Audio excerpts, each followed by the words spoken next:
We went on a hike when we were camping, like we were just like into the forest really late when it was starting to get dark.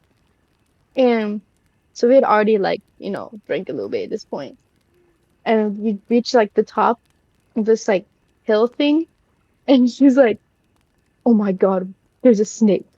And we were all shitting our pants because it was actually a feather, okay? Like a huge black feather, but it looked like a snake. Like it had stripes. And then my friend came and she's like, "Yo, that's a feather." We're like, "Yeah, look out."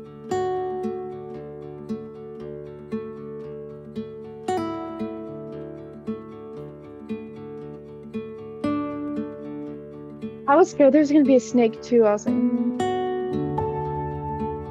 Pretty insane, eh?